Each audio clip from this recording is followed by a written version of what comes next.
Selamat datang di Novel Story, channel yang menceritakan novel berjudul Aku Bukan Menantu Sampah. Jangan lupa subscribe dan like. Sekian dari Mimin, silahkan menikmati ceritanya ya. Aku Bukan Menantu Sampah, bab 314. Ibu sendiri yang jatuh.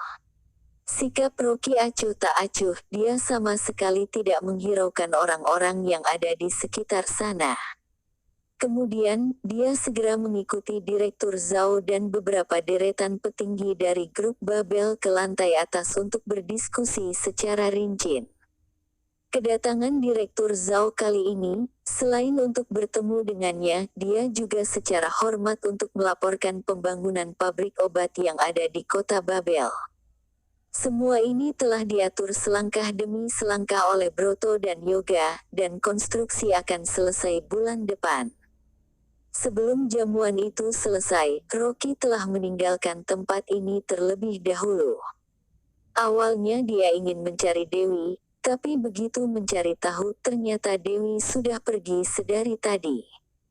Rocky menghelakan napas, istrinya tadi memang telah membantunya berbicara, tapi sepertinya dia masih marah dengan perihal dirinya yang menendang Jenny. Direktur Zhao memanggilkan seorang sopir khusus untuk mengantar Rocky pulang ke rumah. Ketika Rocky telah sampai di rumah, dia melihat Dewi sedang membantu Bibi mengolesi obat di ruang tamu.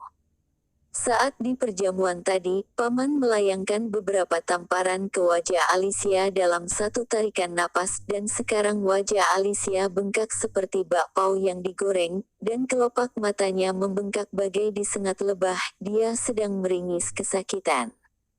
Sambil mengolesi obat, Paman Rino menggerutu, "Kak Rocky memiliki begitu banyak batu mulia, tapi kenapa kamu menyembunyikan hal ini padaku? Lihatlah saat ini, masalah menjadi seperti ini dan kita semua tidak mudah untuk menyelesaikannya." Jenny duduk di atas sofa, dan dengan ekspresi kesalnya, berkata, "Dari mana aku tahu jika batu mulia begitu mahal harganya? Siapa yang tahu barang itu dicuri atau dirampok dari sampah itu, dan ini bukan salahku." Wajah Alicia masih membengkak, dia mencondongkan kepalanya ke depan, lalu mengubah sifat sombongnya dan berkata dengan ramah kepada Jenny, "Kakak, karena batu mulia telah kembali ke tangan Rocky, kamu minta saja beberapa biji dengannya, dengan begitu Rino juga mendapatkan keuntungan." Biasanya Alicia selalu menunjukkan kesombongan dirinya di depan Jenny, tapi sekarang setelah dipuji olehnya, Jenny dengan penuh bangga berkata, "Tentu saja, selama aku membuka mulut, bagaimana mungkin sampah itu tidak berani memberikannya?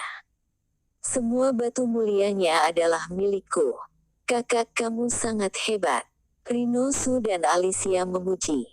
Lalu, Jenny berkata dengan penuh angkuh, "Ya sudah, kalau begitu, sebongkah batu giok itu." "Oh tidak, batu mulia itu suruh Rino jual saja, nanti uangnya kita bagi 70-30. Setelah itu aku akan membangun sebuah villa besar dan mencari beberapa pelayan, sisa uangnya akan aku simpan di dalam bank, dan bunganya saja sudah cukup untuk biaya makan seumur hidup."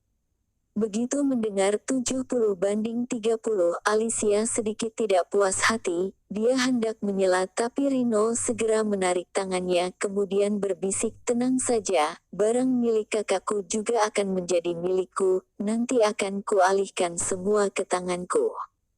"Suamiku, kamu memang hebat." Amarah Alicia mereda, seketika dia memeluk dan memberi sebuah kecupan untuk Rino Su. Bisikan antara Paman dan Bibi begitu pelan, dan Jenny tentu tidak mendengarnya, tapi Rocky, semua terdengar jelas di telinganya. Dia berdiri di depan pintu dan tidak bisa berkata apa-apa. Ternyata dari tadi, mereka sekelompok berkumpul di ruang tamu hanya membicarakan untuk merenggut batu mulia miliknya. Melihat tidak ada seorang pun yang menyadari kedatangannya, Rocky pun berdeham. Jenny menoleh, seketika dia tertegun, tiba-tiba dia seperti sedang menyambut kedatangan tamu terhormat, wajahnya dihiasi senyum yang merekah. Rocky, kamu sudah pulang. Apa kamu sudah lapar? Ibu memasak sup ayam untukmu, cepat makan mumpung masih panas. Melihat Jenny begitu ramah dengannya, Rocky merasa sedikit aneh, lalu berjalan melewati ruang tamu dan berkata, "Aku tidak lapar, Ibu. Kamu tidak perlu sungkan dengan ibumu." Jenny tersenyum bagai bunga yang bermekaran, dia segera menoleh dan melambaikan tangannya, "Rino, cepat potongkan buah apel untuk Rocky. Aku sudah memotongnya sedari tadi." Rino segera berjalan maju, lalu membungkukkan badannya dan menyodori sepiring potongan buah kepada Rocky, dengan senyum berkata, "Rocky, kamu pasti lelah, makanlah buah ini, Bibi memotongnya khusus untukmu."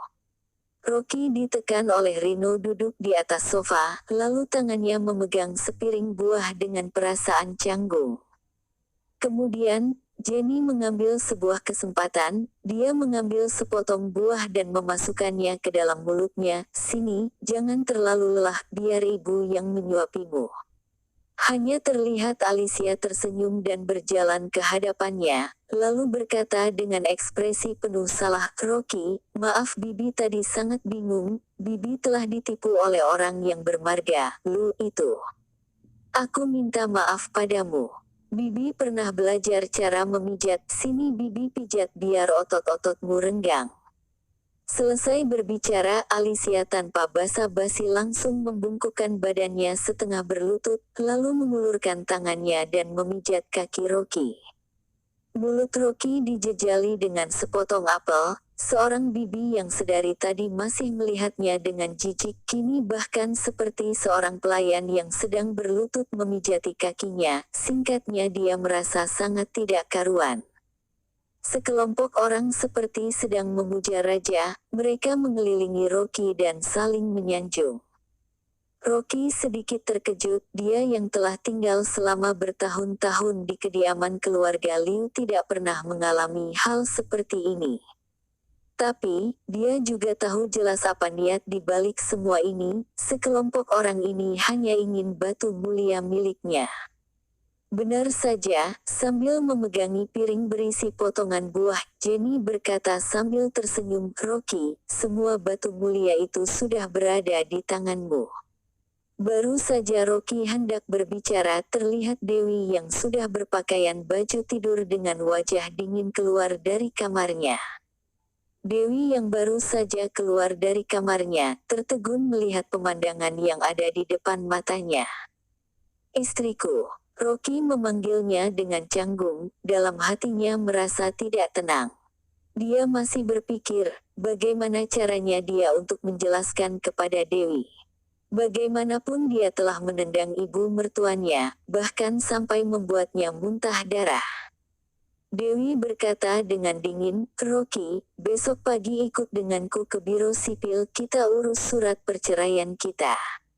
Begitu dia melontarkan perkataannya, Rocky masih belum sempat menghelakan napas, tiba-tiba Jenny bagaikan disengat lebah, dia segera berteriak, "Cerai! Putriku, kamu tidak boleh melontarkan kata-kata seperti itu kepada Rocky, aku tidak setuju kalian bercerai. Ibu, kamu jangan membantunya berbicara." Dewi tidak bisa menahan teriakannya, lalu berkata dengan marah, "Kamu sudah muntah darah karena dia.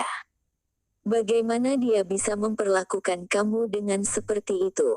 "Ini," Jenny melirik Rocky dengan canggung, lalu tersenyum kepada Dewi, "ini karena Rocky sedang bercanda dengan ibu, ibu tidak apa-apa." "Bercanda?" Dewi tertegun. Dia melihatnya dengan mata kepalanya sendiri bahwa Jenny ditendang dan terjatuh, lalu menyemburkan seteguk darah. Saat itu dia bahkan sangat ketakutan dan akan mengira Rocky akan menendang ibunya hingga mati.